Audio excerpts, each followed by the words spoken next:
Welcome to this tutorial on iCapGen's Forward Generation project. In this session, we'll walk through the key elements and requirements you'll need to prepare a strong and successful Forward Generation project. I'm Bonnie Wade Musia, an accredited genealogist professional in the New England region of the United States. Before beginning, be sure to download or print the guide for applying for an accredited genealogist credential. This guide can be found at the iCapGen.org website, and here's the QR code which will take you directly to the guide. In this session, we are specifically examining the methodology guidelines for the Forward Generation project. This is where candidates demonstrate how to use records effectively, showing regional knowledge, applying context, and presenting analysis that lead to sound genealogical conclusions. The ultimate aim is to showcase mastery of the region itself, its records, history, and traditions, so that conclusions rest on a foundation of deep contextual understanding. The purpose of methodology is to reveal your process, not just your end results. Effective genealogy isn't about collecting documents, it's about showing that you can research in an organized, efficient way while still being thorough. Methodology demonstrates effective, efficient research. That means knowing where to look, prioritizing the best records, and avoiding wasted effort. Second, it requires you to document individuals and then go a step further, analyzing the records themselves. It's not enough to cite a census or a deed. You need to explain what the document means and how it advances your proof. Third, strong methodology shows regional knowledge and problem solving. Every area has its own challenges, whether it's unique laws, burn counties, or complex migration patterns.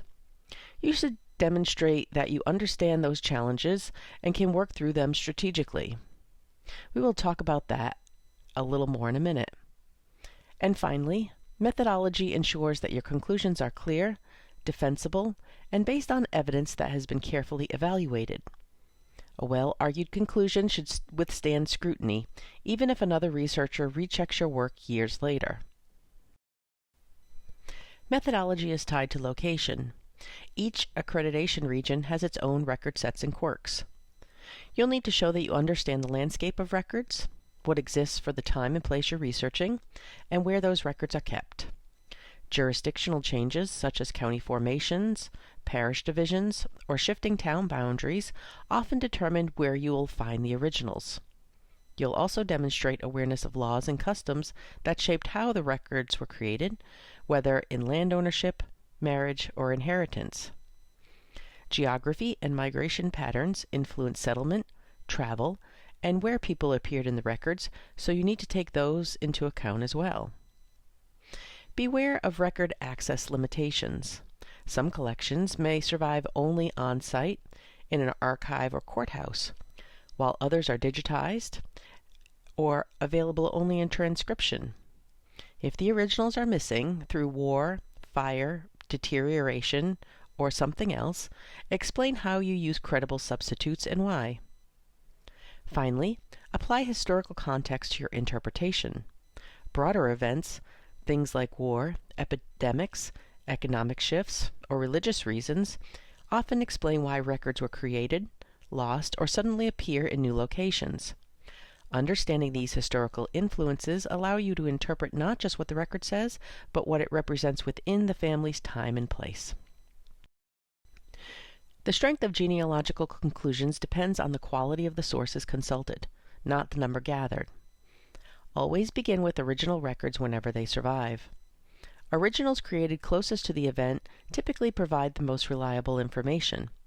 Using them shows that your research is thorough and grounded in the strongest evidence available. When originals are missing, whether through war, fire, or deterioration, turn to the best surviving substitutes. Choose records created near the time of the event, and when possible, by individuals with first-hand knowledge. Explain these choices in your report so the reader understands why the substitutes were used and how it supports your conclusion. Sometimes originals still exist but cannot be accessed because of privacy laws, on-site only restrictions, or closed collections. In these situations, explain why the original could not be consulted and identify the best available alternative you used instead. If a derivative source is used, such as a transcription, abstract, or compiled work, acknowledge its limitations and assess its reliability. Consider who created it, when, and why. Evaluate whether it was copied faithfully from a reliable source or produced long after the fact. Recognizing these distinctions allows you to weigh each piece of evidence appropriately and use it responsibly. Evaluating source quality also involves looking beyond the document to the people and processes behind it. Consider who provided the information. Were they present at the event, or recalling details years later? Think about what they likely knew and whether they may have misremembered or misreported information. Provenance is equally important. Ask how, when, and why the record was created. Was it an original entry made during the event as part of the official process, or a later copy produced for administrative or historical purposes? Understanding provenance helps determine a record's reliability and interpretive weight. Finally, treat indexes and compilations as tools rather than authorities. They can point you towards stronger, original sources, but should never replace higher quality evidence unless no alternative exists. Demonstrating this careful evaluation of sources reinforces that your conclusions rest on a well-founded and credible evidentiary base. Good genealogy makes the evidence visible, and analyzing that evidence is at the core of sound genealogy. It begins with more than just citing a record. You must extract and summarize the details that matter: names, relationships, ages, occupations, neighbors, and any information relevant to the problem. Next, bring evidence together through correlation. This may involve comparing details across different record types, arranging information in timelines or tables, or mapping households and land ownership. Correlation helps you to see patterns and connections that you might have missed when looking at the records one by one. Strong methodology also requires weighing different forms of evidence. Direct evidence may answer a question outright, while indirect and negative evidence often provide critical context. Used together, these layers strengthen your case. Finally, genealogical proof depends on resolving conflicts. When records disagree, explain the discrepancy, evaluate which source is more reliable, and build a reasoned conclusion. This level of analysis allows others to follow your logic and have confidence in your findings. Context is what gives records their meaning. A marriage record, for example, cannot be understood fully without knowing the consent laws of the time and place. A baptism may suggest a birth date only if we understand whether the local tradition was to baptize infants within days of birth, or to wait until they joined a congregation as older children or adults. Naming customs also vary by region. Some communities adopted fixed surnames early, while others retained patronymics or flexible spellings for generations. Religious practices differ as well, and parish boundaries often determine where records were created. Regional knowledge is what ties all of this together. Each location has its own laws, traditions, and cultural habits that directly affect how records were created and how we interpret them. By placing evidence into its proper time and place, you move beyond simply reporting what a record says to interpreting its significance, demonstrating an understanding of both the record itself and the world in which it was created, and ensuring that your conclusions are legally and historically accurate. Writing solid proofs is one of the most important skills you'll demonstrate in the 4Generation project. A key question every Rado will ask is, how do you know this record belongs to the correct person and not someone else with the same or similar name? Start by showing how the records fit the identity of your focused individual. Use identity markers such as age, residence, occupation, family members, neighbors, or land descriptions to link the person in the document to the person in your project. Next, correlate details across multiple independent sources. When you line up ages, migration patterns, land ownership, church affiliation, household members, or associates, those patterns strengthen the case that you're talking about the same person. Distinguishing between two same-name individuals is a common challenge. Clearly lay out the differentiating evidence. Perhaps one man owned land and the other did not. One paid taxes in a different district, or one appears alongside a particular set of neighbors. Finally, explain your reasoning concisely. A well-written proof makes clear why this document belongs to the correct person, what evidence supports the identity, and how conflicts or uncertainties were resolved. This type of analysis shows your ability to work within region-specific records, resolving identity issues and presenting genealogical conclusions that are both sound and professionally reasoned. Correlation is like connecting the dots. Individual records mean more when you see how they fit together. Records rarely stand alone. Each offers only a part of the picture. By comparing information across diverse record types, such as census, probate, land, church, and court records, you can see how they reinforce or challenge one another. Organizing this information visually through timelines, tables, or maps helps reveal patterns, track movements, and highlight inconsistencies. These tools make your reasoning easier for others to follow. Correlation is also critical in cases of identity. When multiple people share the same name, aligning details like age, residence, occupation, or family connections allows you to separate them accurately. Finally, by comparing evidence from multiple independent sources, you create a stronger, multi-layered case for relationships and events. Families generally did not live in isolation. They were part of larger movements and communities. Settlement patterns and regional movements often determine where the records were created and how the families appear in them. Immigration and emigration trends also shaped opportunities, record trails, the presence or absence of a family in a given place. Industries, occupations, and religious traditions are equally important.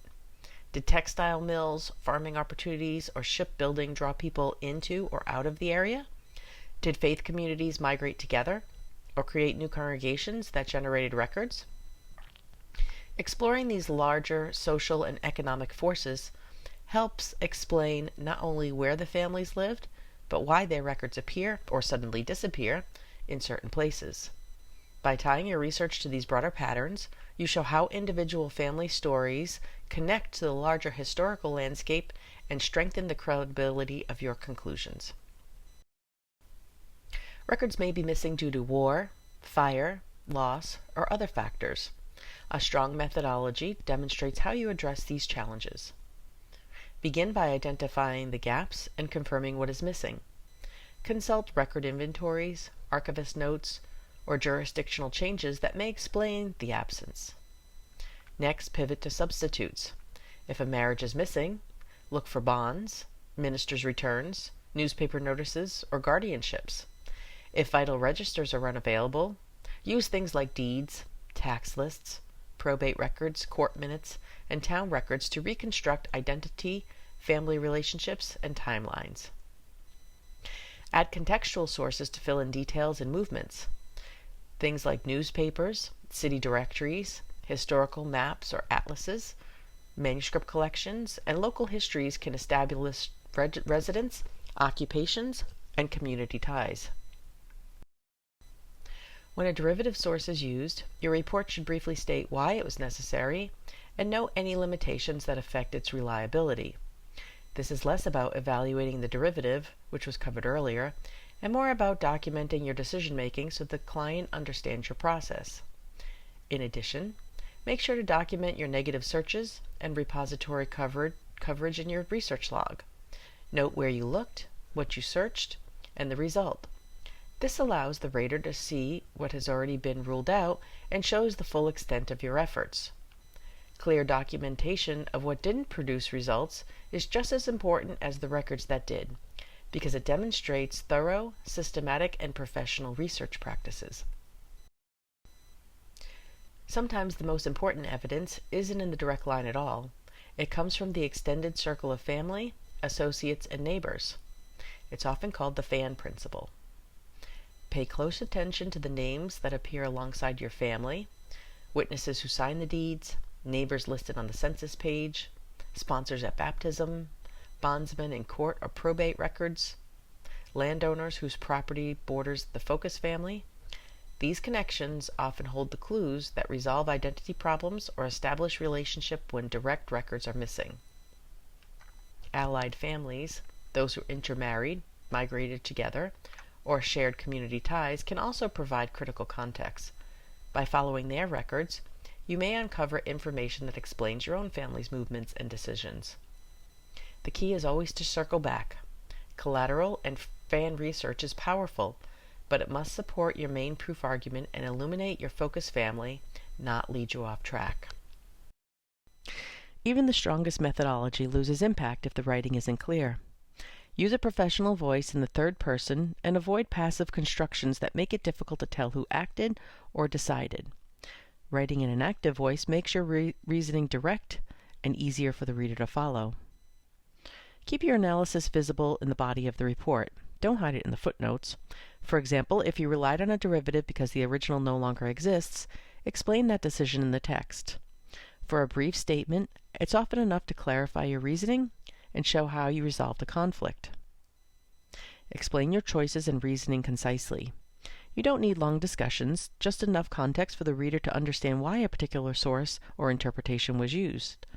This shows good judgment and clear analytical thinking without overwhelming the reader. Mark your conclusions clearly and support them with complete, accurate citations. Every fact or assertion should be documented in enough detail that another researcher could verify your work. Strong citations reflect professionalism and respect for the sources you used. Remember, the 4Generation project should be written as if for a client, not a case study for publication. The goal isn't to showcase creative writing or theoretical analysis. Instead, your report should demonstrate your methodology, your reasoning process, and your ability to communicate findings clearly, concisely, and professionally. Finally, review the 4Generation project writing guidelines video for additional direction. Watching that alongside these methodology standards will give you a complete picture of how to present your work with both analytical depth and professional clarity. One of the best ways to strengthen your own methodology is to study well-written examples. Peer-reviewed journals like the National Genealogical Society Quarterly and The Genealogist are excellent models of professional research and writing.